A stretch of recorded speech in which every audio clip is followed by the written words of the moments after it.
Tu débutes la peinture de figurines, tu as des boîtes qui s'empilent, mais tu ne sais pas par où commencer. Ou alors tu n'as pas beaucoup de temps pour peindre, tu es perdu dans le matériel, ou tu bloques au moment de t'y mettre. Eh bien, pas de panique, car aujourd'hui, je te propose un plan simple, en 5 jours, 30 minutes par jour, un coin bien à toi, et une figurine peinte à la fin. Alors tu es prêt? Eh bien, c'est parti! Eh bien, nous voici à ton premier jour. L'objectif du jour est de rassembler ton matériel et de t'installer un coin peinture simple, mais bien à toi. Alors, tu n'as pas besoin d'un atelier pro pour commencer, évidemment. Il te faut juste un minimum de choses. Il te faut une figurine montée, il te faut des bombes de secouche, une bombe blanche ou une bombe noire. Il te faut également une dizaine de pots de peinture acrylique.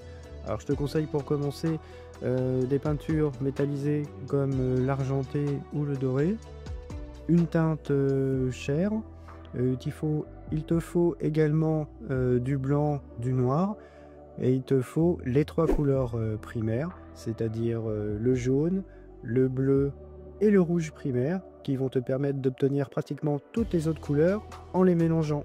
Et il te faut également à la vie, genre Nunwald ou Agrax Shade de chez Citadel. Si jamais tu as envie de peindre une couleur particulière ou si ton projet t'en demande une, vas-y, fais-toi plaisir, ça pourra te motiver. Il te faut également 3 ou 4 pinceaux. Je te recommande un pinceau 00 pour peindre les détails. Il te faut également un pinceau 1 ou 2 pour peindre la majorité des surfaces de ta figurine, ainsi qu'un pinceau 3 ou 4 réellement pour les grandes surfaces. Si tu peux avoir accès à des pinceaux en poil de martre, suivant ton budget, ça peut être une très bonne chose.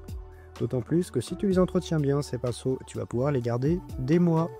À ce sujet, je te conseille d'aller voir ma vidéo sur les choix de pinceaux.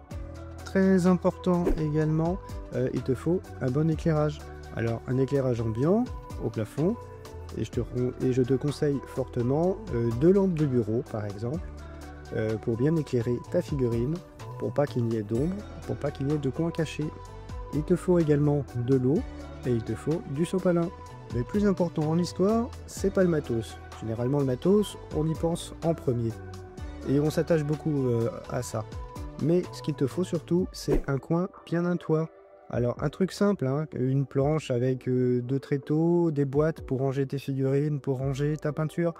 Un endroit au calme. Souvent quand on débute, on s'installe là où on peut.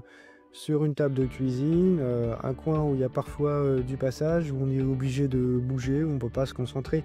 Là, le but, c'est d'essayer de te faire un coin bien à toi. Pas un truc que tu es obligé d'arranger et de déranger à chaque fois. Là, il faut que tu y passes 1 minute maximum, et pas 15 minutes comme d'habitude, parce qu'au bout du temps, tu vas en avoir marre de tout avoir à bouger et à ranger à chaque fois, et ça va te démotiver. Et garde en tête que si ton coin peinture te plaît, tu vas y revenir avec plaisir. Et bien aujourd'hui, nous arrivons au jour numéro 2.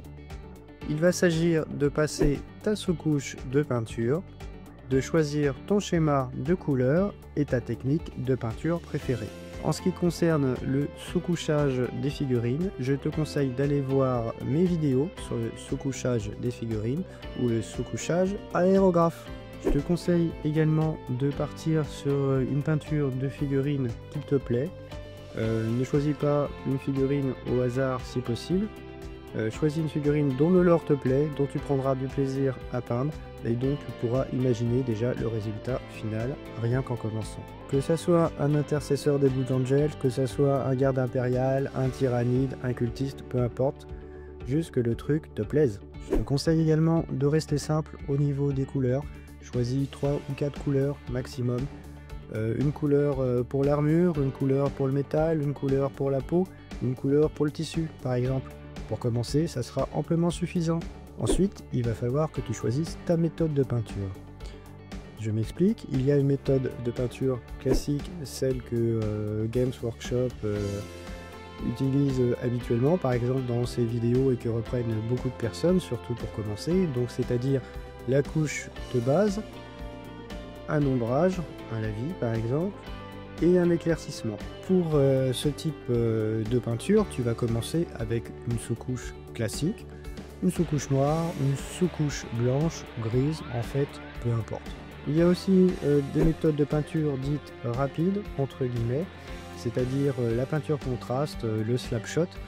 Et là, tu vas devoir choisir une sous-couche adaptée, c'est-à-dire une sous-couche plutôt blanche ou plutôt grise pour la peinture contraste, et une sous-couche noire où tu vas reprendre par-dessus des parties plus claires en dry brush, des dry brush gris ou blanc par exemple. Donc ça c'est un petit peu particulier et je vais t'en reparler un peu plus tard. Alors justement, faisons un point rapide sur ces techniques de peinture dites rapides, entre guillemets.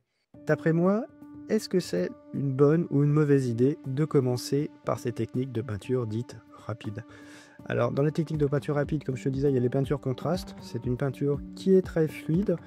Ça va te permettre de tout faire en même temps, pour ainsi dire, de faire une couche de base, de faire les ombres, de faire quelques éclaircissements si tu as passé des couches plus claires blanches sur ta figurine auparavant.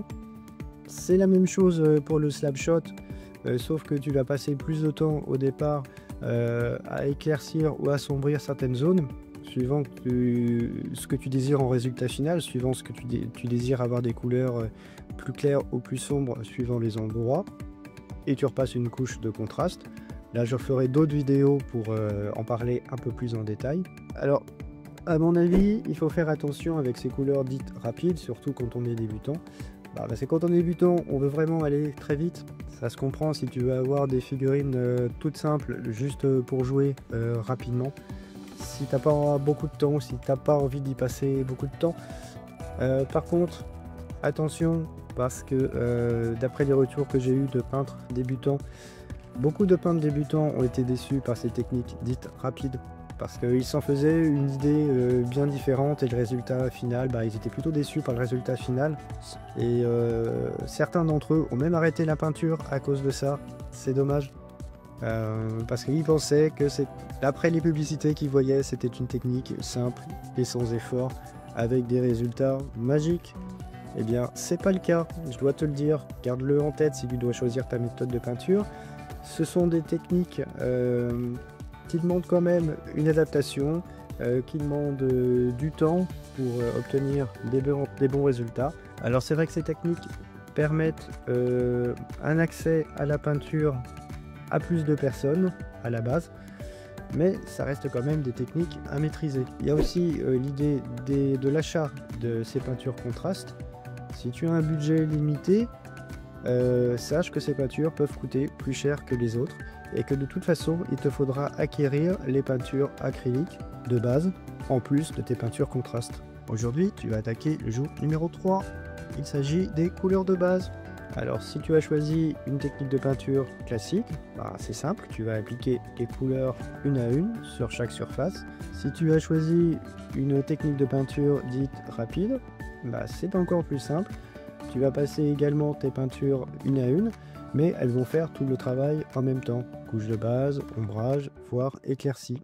Alors le plus important aujourd'hui, c'est de couvrir toutes les surfaces de ta figurine de peinture sans prendre la tête. Et à ce sujet, je te conseille d'aller voir ma vidéo « Comment peindre des figurines facilement et rapidement ». Le secret de pro. Et bien aujourd'hui, nous entamons le jour 4. Tu es bientôt à la fin. Bravo! L'objectif sera de déposer les lavis ou les finitions contrastes. Si tu as choisi une méthode classique, il s'agit tout simplement d'utiliser le Earthshade ou le Noodle Wall pour déposer des ombres dans les creux. Ça va te permettre de salir un petit peu ta figurine, pas trop quand même, de donner une texture et puis d'unifier l'ensemble de tes couleurs. Si tu as choisi la peinture contraste, éventuellement tu pourras repasser une deuxième couche à certains endroits que tu trouveras trop clairs, voire ajouter un lavis réellement dans les zones que tu voudras le plus ombrer. Et bien maintenant nous arrivons enfin au jour 5. J'espère que tu t'es bien amusé pendant cette semaine de peinture. Aujourd'hui nous finalisons. Tu peux peindre ton socle, tu peux rajouter quelques détails, tu peux faire les yeux, retoucher quelques couleurs, c'est à toi de voir. L'objectif du jour c'est de finir ta figurine. Elle sera pas parfaite, ça sera pas un Golden Demon et ça on n'en a rien à faire, mais surtout tu l'auras terminé. Et crois-moi, rien que ça, c'est déjà une grande satisfaction. Et maintenant, eh ben c'est simple, tu continues, t'en peins une deuxième, puis une troisième, puis une quatrième, à ton rythme. Tu vas progresser. L'habitude et la persévérance vont créer ce que j'appelle une boucle vertueuse.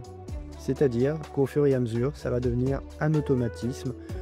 Tu vas peindre sans te poser de questions, sans te prendre la tête. Tu vas y prendre de plus en plus de plaisir et ça va devenir de plus en plus amusant. Eh bien tu vois, avec 30 minutes par jour, un coin à toi, une méthode adaptée, tu peux peindre. Même si tu as un papa ou une maman bien occupée, même si ton travail te prend beaucoup de temps, même si tu es fatigué, même si tu es désorganisé au départ, tu peux le faire. Teste ce plan et dis-moi en commentaire quelle figurine tu vas peindre demain. Like cette vidéo si elle t'a plu, si elle t'a aidé. Abonne-toi pour ne pas louper la suite. Je te conseille également d'aller voir mes playlists sur les bases de la peinture de figurines et éventuellement l'aérographe. J'ajouterai dans ces playlists régulièrement des vidéos de ce type qui j'espère pourront t'aider. Et je te remercie, bonne peinture, à bientôt, ciao!